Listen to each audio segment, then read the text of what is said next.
Dans la vie de tous les jours, chacun de nous a sa référence. Nous avons un modèle à suivre, pour nous être infaillible. Moi j'ai choisi ma référence. Moi j'ai choisi ma référence.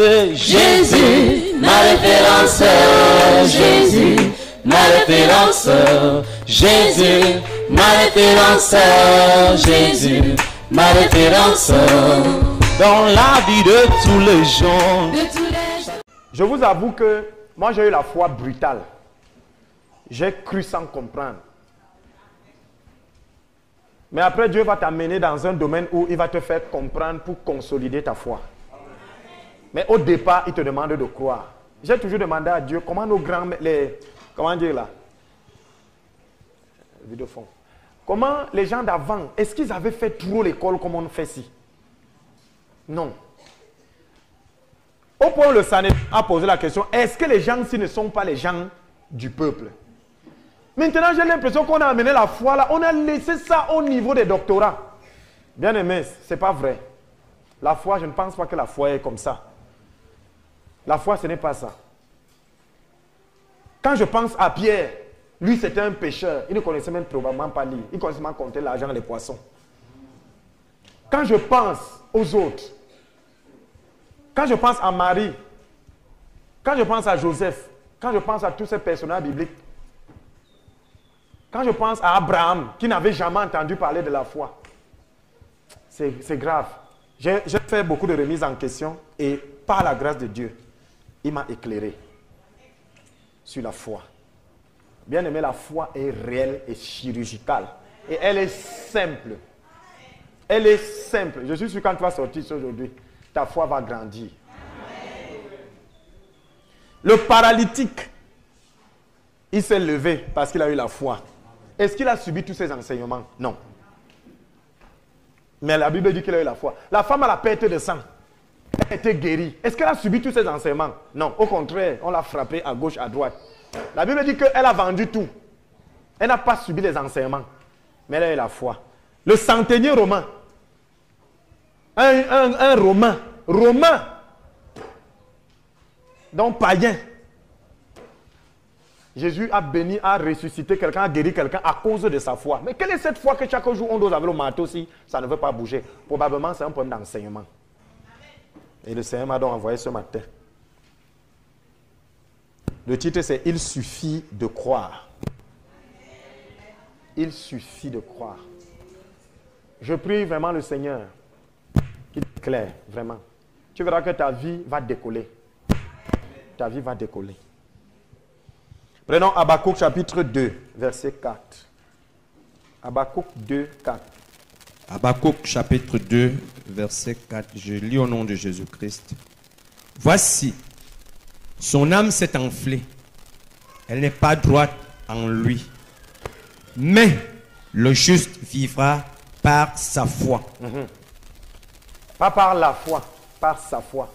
On nous a appris la foi, mais on ne nous a jamais montré notre foi. On nous a seulement montré la foi. La définition de la foi, c'est la ferme assurance des choses qu'on espère et la démonstration de celles qu'on ne voit pas. Voilà la foi. Mais ta foi, c'est quoi donc? C'est donc là le problème. Nous ne définissons pas notre foi. Or, c'est par notre foi que nous sommes sauvés. C'est par notre foi, pas par la foi. Notre foi provient de la foi. Mais c'est uniquement par notre foi. Pourquoi? Parce qu'il peut y avoir une situation ici, maintenant. Chacun va sortir ici avec quelque chose. Si la foi était communautaire, était commune, on allait sortir avec la même chose. La preuve qu'il y a des gens qui croient après des jours, d'autres après des années. Donc chacun a sa foi. Et c'est par ta foi là que tu dois vivre. Donc ta vie dépend de ta foi. C'est donc cette interrogation qui m'a amené à dire au Seigneur, si des gens comme la femme à la perte de sang ont été guéris, quand elle a touché Jésus, Jésus s'est retourné et a dit, ta foi t'a sauvé. Écoutez bien, hein. Pas la foi t'a sauvé, ta part. Et elle a fait un geste, elle a touché Jésus. Vous pouvez imaginer donc des gens qui le touchaient et ils n'avaient pas de foi. Pourtant, lui, il est la foi. La Bible dit que le consommateur de la foi, c'est Yeshua HaMashiach. Lui, il est la foi. La foi vient de lui. ce qu'on entend. Et ça vient de lui. Mais c'est ce que nous prenons en lui qui nous fait vivre. Et c'est normal, c'est vrai. Vous savez, dans un fleuve, quand un fleuve coule, c'est chacun qui vient puiser la quantité d'eau dont il a besoin. Je parle aux gens. Tu ne puises pas beaucoup, tu vas mourir de soif. Pourtant, il y a l'eau. Et c'est ça le gros problème. Chacun vit par sa foi. Et au départ, il nous donne à chacun une mesure de foi. Chacun. Maintenant, chacun développe sa foi. Au point où c'est ta foi à toi qui te permettra de prendre ce dont tu as besoin. Voilà pourquoi vous ne pouvez pas vous comparer. On n'a pas la même foi. Maintenant, qu'est-ce que ta foi donc?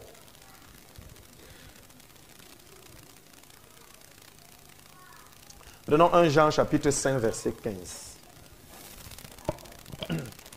1 Jean 5, 15. Il est écrit, je lis au nom de Jésus-Christ. Et si nous savons qu'il nous écoute, nous savons que nous possédons la chose que nous lui avons demandée, quelle qu'elle soit. Amen. Si nous savons qu'il nous écoute, nous savons que nous avons la chose que nous avons demandée. Nous avons la chose que nous avons demandée par notre foi. Si nous savons qu'il nous écoute, alors nous savons que nous avons la chose. Tout, c'est un problème de connaissance. Ce n'est pas un problème de force, c'est un problème de connaissance. Dès que vous savez quelque chose, vous avez la chose. Je parle ici aux gens. Ta foi, c'est de savoir que Dieu t'écoute. Point. La Bible dit, la foi vient de ce qu'on entend. Et ce qu'on entend vient de la parole du Seigneur. Pourquoi est-ce que Dieu a permis qu'on écrive tout ça? C'est simplement pour que vous ayez confiance en sa puissance. Je parle à quelqu'un ici. Il a fendu la mer. Il a ressuscité les gens. Il a multiplié le pain. Il a guéri. David vient, il décrit ce que Dieu est capable de faire. Pour que tu n'aies plus les doutes sur ce qu'il est capable de faire. Parce que dans l'affaire là, il y a deux axes. Il y a l'aller et il y a le retour. Il y a ce que Dieu fait et ce que tu fais. Ce que Dieu fait, c'est ça ici. Nous nous cantonnons seulement à ça. Voici ce que Dieu est capable de faire. Il ressuscite les morts. Il délivre. Il donne le salut. Il décrit même l'enlèvement. Il fait ceci. Il te dit ne fais pas ça. Ça là, c'est ce que Dieu fait, sa part. Ta part, c'est ta foi qui te donne accès à ça. Je parle à quelqu'un? Bien. Je vais prendre encore un petit exemple. Ton enfant te dit que, papa, je veux la voiture. N'importe quel enfant ne peut pas demander ça à son père. Si maintenant ton enfant vient te demander l'avion, tu vas dire qu'il est fou, non? Hein? Il n'est pas sérieux. Parce que, il connaît tes capacités. Hein? Tu me demandes l'avion, que c'est quoi même avec toi? Tu me demandes le train, comment? Mais l'enfant de Paul Biya peut lui demander l'avion. Parce que Paul Biya et moi, nous n'avons pas les mêmes capacités. Maintenant, quelles sont les capacités donc de Dieu? Elles sont infinies. C'est pour ça que nous pouvons tout lui demander. Ah. Donc, Dieu nous a montré ses capacités ici dedans. Je suis capable de faire au-delà de vos pensées. Il a dit, il a fendu la mer, la montagne, le Sinaï est devenu le feu. Waouh! Il a créé par la parole. Tout ce qu'il dit là, c'est pour que tu aies confiance dans ses capacités. C'est pour ça donc que c'est quand tu entends ces choses que tu as confiance qu'il peut faire. Ce n'est pas encore la foi. Parce que quand tu répètes tout ce qu'il a dit qu'il peut, c'est lui qui peut. C'est pour ça que ces choses, ce n'est pas pour toi, mais c'est pour lui. Ça va devenir pour toi quand tu vas les saisir par la foi. Maintenant, quand tu pries, quand tu demandes les choses à Dieu, quelles sont tes limites? Tu as des limites? C'est donc là qu'on a un problème. Quand tu demandes quelque chose à Dieu, tu t'établis quelle limite? Il y a des gens ici qui savent que le palu, il faut aller à l'hôpital, mais le cancer, c'est Dieu. Vous voyez les limites que vous vous établissez? Vous-même, hein? Alors qu'on a dit qu'il passe ses meurtrissures, vous êtes guéris de toute maladie. La Bible dit qu'il allait de région en région et guérissait tous les malades. Il n'y a pas de restrictions. Mais maintenant, vous amenez les restrictions. Cette maladie-ci, c'est pour l'hôpital. Ça là, non, ça ne fait, non, ce n'est rien. ça là, je peux prendre le paracétamol, ça va aller. Vous voyez, voilà, c'est vous. Voilà votre foi. Dieu a décrit ses capacités. Je suis capable de faire ceci. C'est la parole de Dieu. Vous voulez qu'on lise? C'est grave de Genèse à Apocalypse. Au point où il va détruire la terre, s'il va venir faire venir une nouvelle terre. Voilà ses capacités. Il décrit ça pour que tu aies confiance en ses capacités. Amen. Il peut tout. Il est le Dieu tout-puissant. Mais maintenant, toi, quelles sont tes limites que tu t'imposes? C'est là que se joue ton problème. Nous tous ici, nous n'avons pas accès à cause des limitations que nous nous imposons. Ok, je vais prendre un exemple. Je dis par exemple, j'appelle au nom de peut-être, Pasteur Marcel, donne-moi la tomate. Vous voyez? Dès que je dis Pasteur Marcel, donne-moi la tomate, deux choses se passent. Premièrement, quelle est la relation que j'ai avec le pasteur? Premier facteur. Et deuxièmement, est-ce qu'il est capable de pratiquer, d'avoir la tomate? Alors, il est capable d'avoir la tomate parce qu'il y a la tomate disponible. Donc, de ce côté, il n'y a pas de souci. Maintenant, quelle est la relation que j'ai avec lui? Si ma relation est bonne, quand je dis donne-moi la tomate, je peux me tourner mon dos. Je sais que la tomate vient. Et quand je tourne, voici la tomate. Les deux facteurs sont entrés. Est-ce que la capacité d'avoir la tomate? Oui. Maintenant, quelle est ma relation avec lui? Elle est bonne. Donc, quand je demande la tomate, je sais que j'ai la tomate. Est-ce que je parle à quelqu'un? C'est pour ça qu'il dit, si nous savons qu'il nous écoute déjà, nous savons que nous avons la chose. Ah. Parce que ça ne se joue pas au point où il est incapable de nous donner la chose. Non, non, ce n'est pas là-bas. Il est capable parce que la Bible me dit qu'il est capable. Et je crois en ce que la Bible dit. C'est ça la foi. Croire en ce que Dieu dit, pas en ce qu'il fait. Parce qu'il n'a pas encore fait chez toi pour que tu crois. C'est pour ça que nos foi sont petites, parce que nous voulons mesurer Dieu avec ce qu'il fait dans nos vies. Oh, il n'a encore rien fait dans ta vie. C'est pour ça que tu es petit. C'est ce que Dieu dit. Puisqu'il ne fera pas ce qu'il n'a pas dit. Je parle à quelqu'un. Donc, Dieu est capable, oui. Le côté là, c'est bon, il est fidèle. Et il n'est pas un homme pour mentir ou un fils pour se repentir. Donc, ce qu'il a dit, il l'accomplira. C'est bon, non? C'est biblique. Maintenant, le problème, c'est lui et moi. Est-ce qu'il m'écoute quand je demande?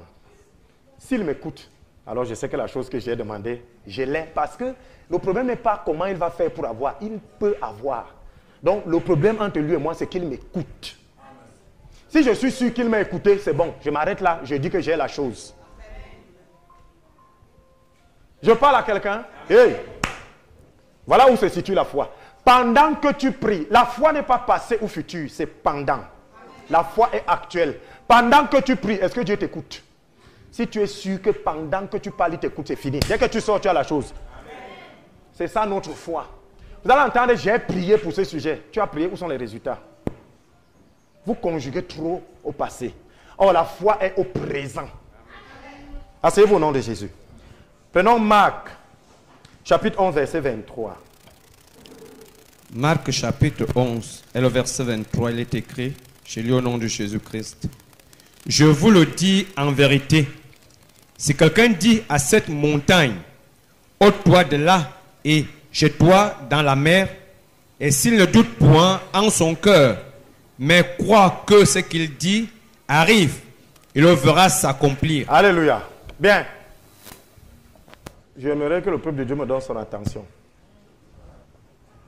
C'est-à-dire, si tu dis à cette montagne, va te jeter dans la mer, et tu crois que ce que tu dis arrive, tu le verras s'accomplir. Ce passage a été très mal interprété pendant les siècles. Amen. C'est pour ça que vous n'avez pas ce que vous demandez. Supposons que quelqu'un va aller en France. Hey. Bon frère, tu vas te diviser. Hein? Tu vas aller partout. C'est bon, gloire à Jésus.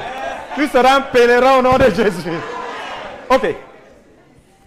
Donc, vous voulez aller en France. Si vous dites que vous voulez aller en France et que vous croyez que vous allez en France, alors vous irez en France. Vous êtes déjà allé là-bas. Vous pouvez croire comme comment? Hein? Vous n'êtes jamais allé en France, vous ne pouvez pas vous représenter le voyage de la France. C'est pour ça que votre foi n'a rien sur laquelle elle s'accroche. C'est pour ça que votre foi n'a rien. Elle est vide. À cause de cette interprétation qui n'était pas la bonne. Si tu veux aller en France, crois que tu es allé et tu iras. C'est ça, non? Comment croire que je suis allé sans y être allé? Quelle est la représentation que je me fais de la France? Et c'est pour ça que maman m'a posé une question. Comment avoir la chose qu'on n'a jamais eue? Et c'est vrai. C'est pour cela que vous verrez que dans vos prières, vous obtenez les choses que vous avez déjà eues facilement. Mais vous n'obtenez jamais ce que vous n'avez jamais eu. C'est votre foi qui a ce problème. Vous obtenez facilement ce que vous avez déjà une fois eu. Parce que votre foi est basée sur ça. Mais vous n'allez jamais obtenir ce que vous n'avez jamais eu parce que vous n'avez jamais eu ça. Asseyez-vous au nom de Jésus. Si vous dites à cette montagne, la montagne a les oreilles. Dieu m'a dit, toutes choses ont des oreilles. Si tu dis à cette montagne, va te jeter dans la mer et tu crois. Et tu verras. Je veux qu'on reprenne encore ce passage. Marc 11, 23, moi je vais le lire au nom de Jésus. Je vous le dis en vérité, si quelqu'un dit à cette montagne, vous n'êtes pas des fous pour parler à la montagne. Si Dieu dit de parler à une montagne, ça veut dire que la montagne a des oreilles.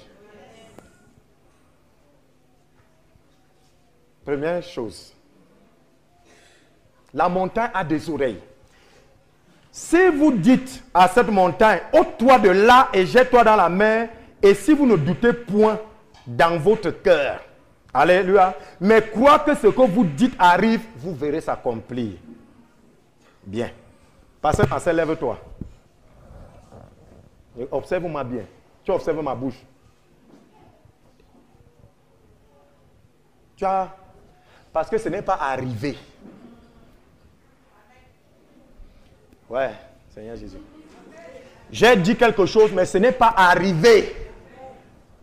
Si vous dites à cette montagne et que vous croyez que la chose arrive à destination,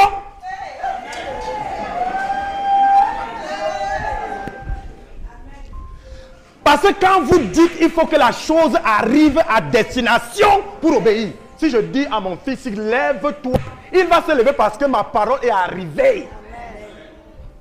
Voilà la foi. Je reprends la lecture. Je reprends la lecture. Marc 11, 23. La Bible dit ceci. Je vous le dis en vérité, si quelqu'un dit à cette montagne, ôte-toi de là et jette-toi dans la mer, et s'il ne doute point, crois que ce qu'il dit arrive à destination, alors vous allez voir ce que vous avez dit s'accomplir. Va te jeter dans la mer, si ça arrive à destination, il va aller se jeter. C'est pour ça que je dis au pasteur Marcel, donne-moi la tomate. C'est arrivé, non? Voici ça qui s'accomplit. Parce que c'est arrivé.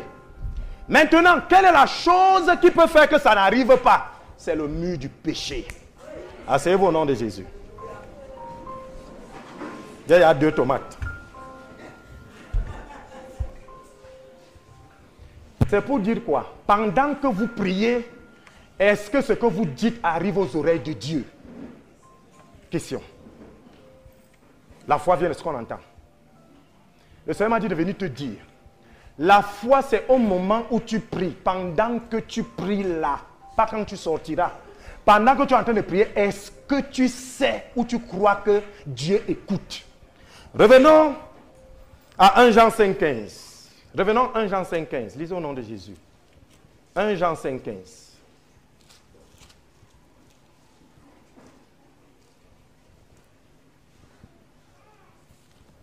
1 Jean 5,15, il est écrit. Et si nous savons qu'il nous écoute, nous savons que nous possédons la chose que nous lui avons demandée, quelle qu'elle soit. Si nous savons, la condition pour que nous ayons, c'est quoi? L'écoute de qui? De Dieu. Vous comprenez? Si nous savons qu'il nous a écoutés ou qu'il nous écoute, nous savons que nous avons la chose. Parce que la seule chose qui dérange, est-ce que ce que j'ai dit est arrivé? On te dit, tu vas aller en France. Crois que tu vas aller en France. Tu prends la presse, tu dis, Seigneur, je veux aller en France. On ne te dit pas de croire que tu vas en France. Non, on te dit de croire que Dieu a écouté. Si Dieu a écouté, tu as déjà le voyage. C'est de ça qu'il est question avec les anciens. Hey. Prenons Luc chapitre 18 du verset 35 au verset 42. Luc 18. Luc 18, 35 à 42, il est écrit, je lis au nom de Jésus-Christ. Comme Jésus approchait de Jéricho, un aveugle était assis au bord du chemin et mendiait. Entendant la foule passer, il demanda ce que c'était. On lui dit, c'est Jésus de Nazareth qui passe. Et il cria, Jésus, fils de David, aie pitié de moi. Ceux qui marchaient devant le reprenaient pour le faire taire. Mais il criait beaucoup plus fort, fils de David, aie pitié de moi. Jésus, s'étant arrêté, ordonna qu'on le lui amène. Et quand il se fut approché, il lui demanda, que veux-tu que je te fasse? Il répondit, Seigneur, que je recouvre la vue. Et Jésus lui dit, recouvre la vue, ta foi t'a sauvé. Écoutez, quand Jésus s'arrête, vous croyez que c'est parce qu'il ne sait pas? Il ne connaît pas qu'il veut la guérison? Répondez-moi. Jésus est qui? Il est Dieu. On l'a interpellé pour ça même. Si c'était nous ici, n'est-ce pas que quand j'interpelle, pourquoi est-ce qu'il ne peut pas faire? C'est là où vous perdez votre foi. Il a interpellé, Jésus s'est arrêté. Jésus lui a demandé, que veux-tu que je fasse? C'était pourquoi? Pour que lui-même parle et que Jésus entende. C'est ça la foi. C'est-à-dire, pendant que tu pries, est-ce que Dieu t'entend? Dès que Dieu t'a entendu, c'est fini. Et c'est par la foi que ça se passe. Est-ce que tu crois que Dieu t'écoute? Si tu ne crois pas qu'il t'écoute, lève-toi, tu sors. Il n'y a rien. C'est pour ça que si je suis sûr que Dieu m'a entendu, je peux déjà commencer à dire que j'ai la chose là en fêtant parce qu'il est capable de me donner. Ce n'est pas là le problème. Le problème c'est que est-ce qu'il m'a entendu? Voilà pourquoi Jésus s'arrête et dit, que veux-tu que je fasse? Il tend l'oreille, il lui dit, je veux que tu guérisses. Il lui dit, guéris. Parce que j'ai entendu. La femme a la perte de sang. Allez bien lire. Ce n'est pas le fait qu'elle est touchée, c'est un mouvement qui a déclenché. Mais Jésus s'est retourné, il lui dit, ta foi t'a sauvé. Parce qu'il s'est retourné, il a vu sa prière. Ce n'est pas le toucher seul. Le toucher a attiré l'attention. Je parle ici aux gens. Bien aimé, la foi vient de ce qu'on entend. Pas d'autre chose. Dieu a besoin de t'entendre pour agir. Mais il y a donc quelque chose qui vient donc, et Satan connaît ça, mettre une barrière. Prenons Ésaïe 59, 2. Lisez au nom de Jésus. Ésaïe 59, 2. Bien, mais toi qui es debout là, tu reçois la foi au nom de Jésus. Ésaïe 59, 2. Ésaïe chapitre 59, verset 2. Il est écrit, je lis au nom de Jésus-Christ. Mais ce sont vos crimes qui mettent une séparation entre vous et votre Dieu. Ce sont vos péchés qui vous cachent sa face et qui l'empêchent de vous écouter. Parce que Dieu a besoin de t'écouter pour réagir. Et qu'est-ce qui vient? C'est nos péchés. C'est pour ça que vous allez remarquer, vos prières ne passent pas. Vous croyez dur comme fer. J'ai demandé la voiture pour aller faire le parking. Tu es sûr que tu es écouté? Nous les pasteurs, on pense que c'est parce qu'on va faire le parking que tu as la chose. Non. Si tu dis à cette montagne, va te jeter dans la mer et tu crois qu'elle arrive, que ce que tu as dit arrive, pas arrive, existe, non, arrive au destinataire, tu verras la chose s'accomplir. Pas que arrive, existe, non. C'est pour ça que quand tu pries pour voyager, pour aller en France, comment tu t'imagines au voir de France si tu n'es jamais allé? C'est pour ça que tu ne vas pas voyager parce que ta foi n'est basée sur rien.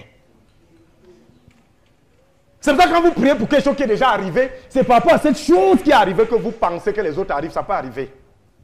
Mais quand vous priez pour quelque chose qui n'est jamais arrivé, ça ne va pas arriver parce que vous n'avez pas de base. Or, c'est Dieu qui sait toutes choses. Il dit que votre réponse soit oui et amen parce que le comment ne vous appartient pas. D'où donc, il vous empêche même d'imaginer comment ça va se passer. Limitez-vous à demander. Et vous demandez, rassurez-vous qu'il a écouté. Dès qu'il a écouté, la chose est acquise. Voilà la foi. Vous avez compris la foi? La foi, c'est que vous vous rassurez que ce que vous dites là, Dieu est en train d'entendre. Si tu n'es pas convaincu que pendant que je parle, Dieu m'écoute, sors de ta chambre. Il n'est pas là. Et qu'est-ce qui l'empêche de t'écouter? L'état dans lequel tu vis. Le péché. Tu ne peux pas insulter quelqu'un, tu ne peux pas voler et 5 minutes après tu pars prier. Tu mens parce qu'il y a un mur et Satan est champion. Nous donc qui vivons dans l'iniquité, Dieu ne nous écoute pas. Et c'est pour ça qu'on n'est pas exaucé. Et la foi et les imaginations. Ces gens confondent foi et imagination. D'autres ont même dit de d'abord voir ce que tu demandes. Tu vas voir le voile de la France comment? Tu vas voir le voile de la France comment? Tu demandes à Dieu l'avion. Comment? Tu as déjà vu un avion? Il dit que tu peux tout lui demander. Moi, je peux lui demander le voyage aux États-Unis. Je peux lui demander une Lexus. Le point, c'est que Dieu t'écoute. Le point, c'est que Dieu t'écoute. Rassure-toi que Dieu t'écoute. Fais tout pour que Dieu te soit favorable. Qu'il t'écoute. Matin, il t'écoute. Midi, il t'écoute. Le soir, il t'écoute. Bien aimé, tu es connecté. C'est pour ça que la foi, c'est une relation. Ce n'est pas la religion.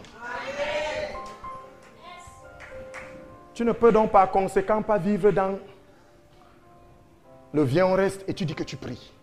Puisqu'il interdit ça. Désolé. Je vais vous dire la vérité. Il refuse ça. Tu es dedans. Tu pries. Tu pries.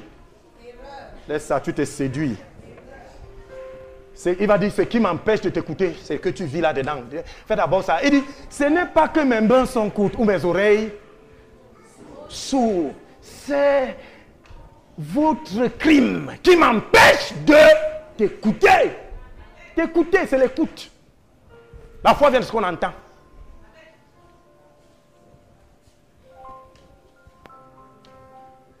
Jésus a dit, que veux-tu que je fasse? Ce n'était pas parce qu'il ne savait pas. Dieu connaît toutes choses. Même tes besoins là, il connaît. Ah, Dieu connaît mes besoins. C'est vrai, il a besoin d'écouter. C'est pour ça qu'il dit, faites savoir à Dieu toutes vos... Il ne connaît pas. Mais demande de lui faire savoir parce qu'il a besoin d'écouter. Hey! C'est pour ça que le secret de Dieu, c'est d'enlever la barrière. Quand on te dit, il y a des choses que tu ne dois pas faire, c'est pour ton bien. Tu vas de moins en moins essayer de dire, priez pour moi. Effectivement, vous dites priez pour moi parce que prier pour toi-même, tu ne peux... Il y a la barrière. Je vous ai dit, c'est chirurgical. Je vous ai dit, la prière n'est plus le hasard. Tu as l'impression que ça marche, ça ne marche pas parce que ce que tu fais empêche que Dieu t'écoute. Oh, à moi, le pasteur, tu dis prie pour moi. Et je vais vous dire, moi je tends souvent vers ça. Parfois, je dis à cette femme que, hey, ça va faire depuis 1 mois, tel a demandé que je prie pour lui. J'oublie. Dieu m'a dit, tu crois que l'oubli là, c'est que tu oublies, c'est moi qui enlève de ta tête. C'est moi qui enlève de ta tête parce que lui là, il ne doit pas être écouté. Il vit dans péché.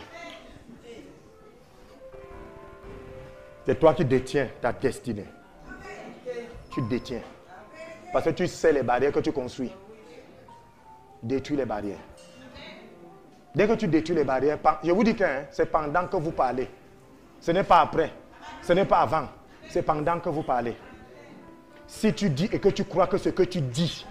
Mais écoutez, si je dis au pasteur, donne-moi la tomate. Mais c'est pendant que je parle qu'il commence à bouger.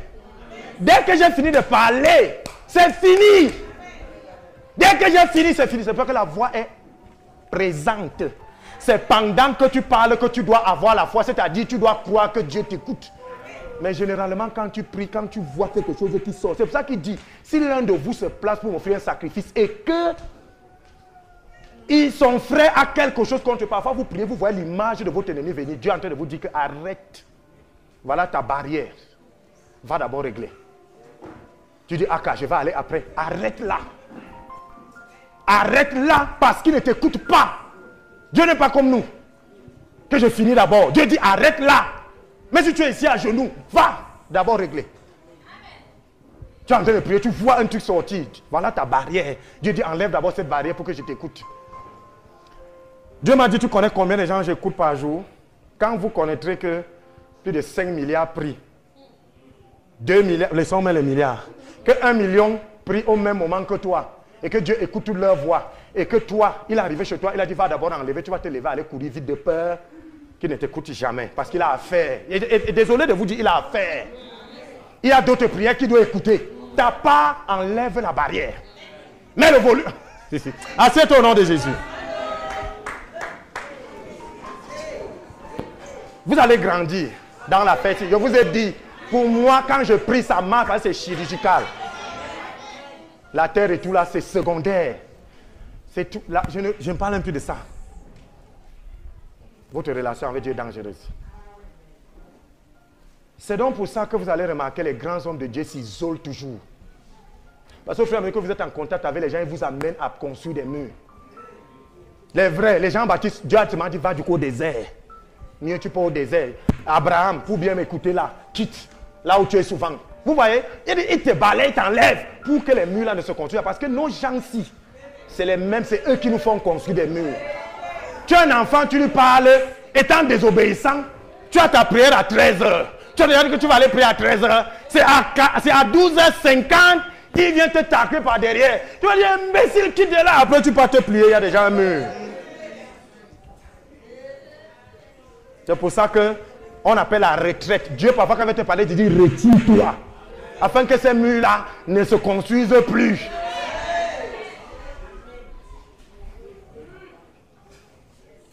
Ça, vous voyez, nous là, on met désormais une barrière du protocole autour de nous là pour que les murs ne se construisent pas. Parce que j'ai besoin d'être connecté. À tout moment, Dieu doit me donner une instruction. S'il y a un mur, on aura des problèmes. Le dimanche, là, ici, ça sera kata-kata. Dieu, c'est ce qu'il entend qui est important. Ne dis pas que Dieu connaît. Il connaît, mais il veut entendre. Jésus a dit, que veux-tu que je fasse? Salomon a offert le sacrifice. Dieu aurait pu, vous connaissez, on dit qu'à chaque pas, c'était combien de têtes de bouc qui tombaient? On dit que c'était 600 ou je ne sais plus combien. À chaque pas que les sacrificateurs faisaient, Dieu s'est levé sur le trône. Il dit que, hey, qui secoue mon trône en bas avec les sacrifices? Il aurait pu dire, je te bénis. Il a demandé, que veux-tu que je fasse pour toi? Parce qu'il avait besoin que Salomon parle. Tu l'écoutes. Dieu veut écouter. Et justement pour qu'il t'écoute, il y a des choses que tu ne dois plus faire pour que le mur ne se place plus. Tu vas jeûner 40 jours, il n'y a pas de problème. Tu vas faire ce que tu veux. Enlève le mur là. Il va t'écouter. Et dès qu'il t'a écouté, tu sais que tu as la chose que tu as demandé. Alors, Psaume 65, verset 2. Psaume 65, verset 2, il est écrit, je lis au nom de Jésus-Christ. J'ai étendu mes mains tous les jours vers un peuple rebelle qui marche dans une voie mauvaise au gré de ses pensées. Psaume 65, verset 2.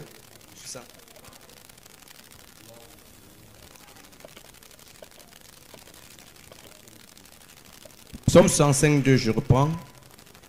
Je lis au nom de Jésus-Christ. Avec confiance, ô Dieu, on te louera dans Sion et l'on accomplira les vœux qu'on t'a fait. Va à toi.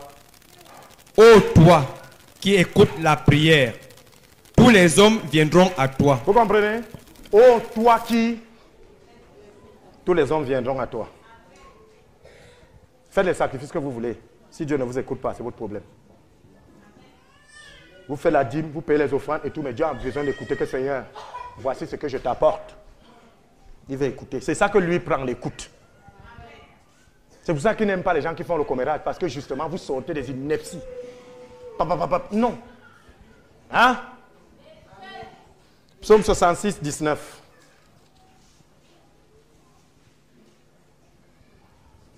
Psaume 106, verset 19, il est écrit, je lis au nom de Jésus. Mais Dieu m'a exaucé, il a été attentif à la voix de ma prière. Il n'a pas été attentif à ma prière, parce que vous pouvez écrire une prière, vous mettez. Mais c'est la voix de la prière. Les gens qui récitent là, donc, vous êtes walou. Allez toujours réciter vos saluts là, c'est votre problème.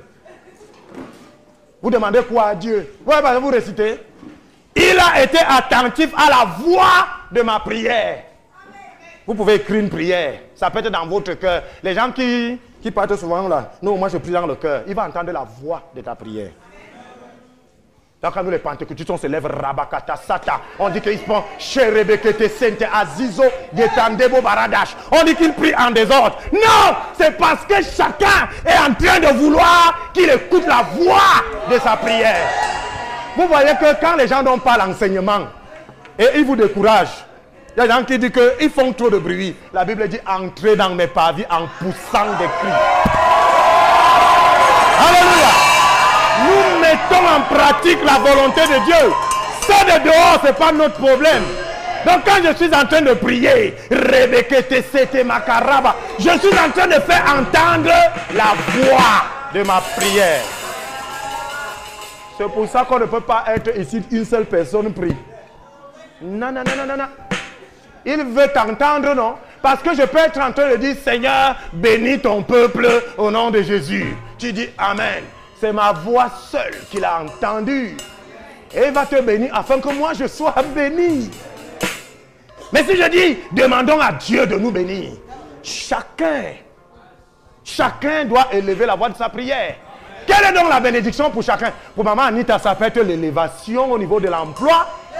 Pour tel, ça peut être le duplex.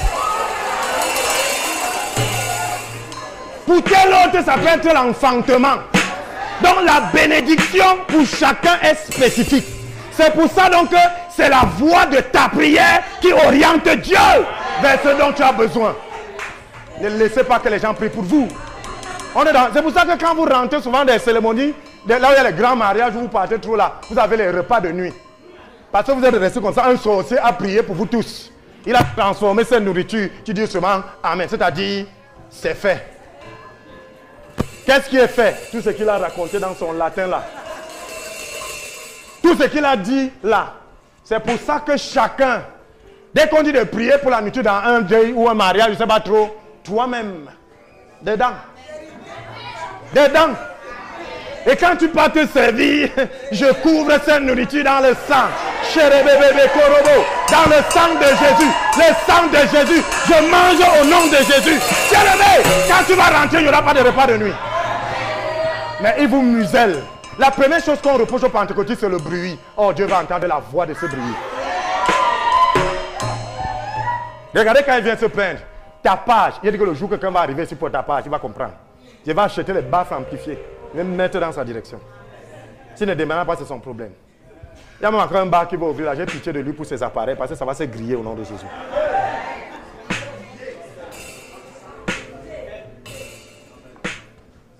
Hey!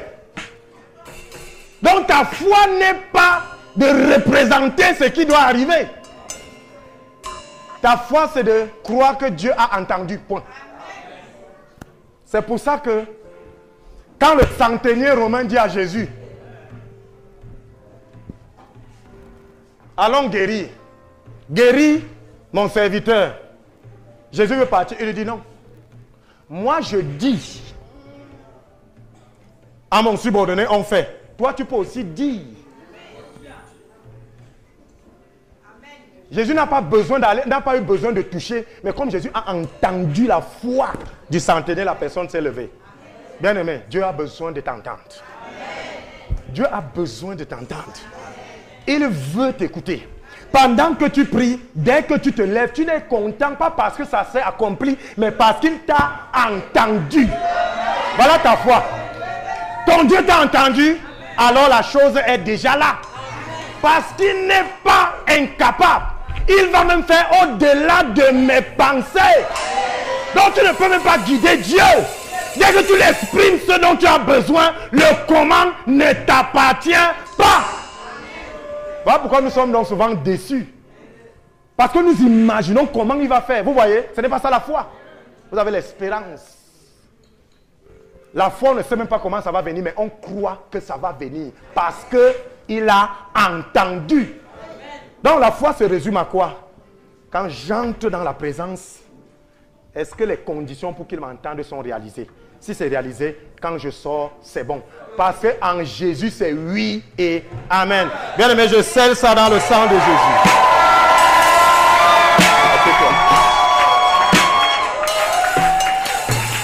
Alléluia. Bien aimé, commence à dire merci à Dieu pour sa parole. Dis merci à Dieu pour sa parole. Je vous ai dit, vous serez des bulldozers. Vous allez marcher dans des dimensions jamais soupçonnées. Dieu est capable. C'est pour ça qu'on vous dit que notre Dieu est capable. Ne doutez pas sur sa capacité à agir. Non, le problème c'est nous. Est-ce que quand nous demandons, il nous entend?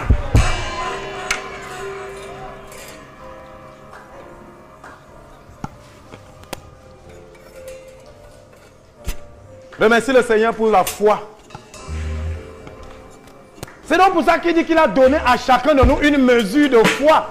Comme pour dire que dès que tu es chrétien, chacun d'entre nous a déjà accès à lui. Amen. Il peut déjà t'écouter dès que tu es chrétien. C'est ça la mesure de foi. Et maintenant tu vas accroître ta foi en multipliant la présence. C'est pour ça qu'au fur et à mesure que tu évites le péché, tu fais grandir ta foi. Amen. Tu fais grandir l'écoute.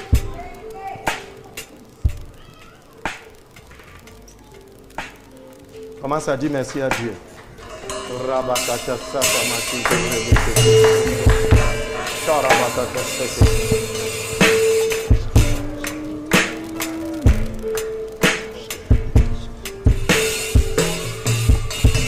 Commence à dire merci à Dieu. Dieu est bon. Il m'a fait du bien, mon amour. Lève-toi et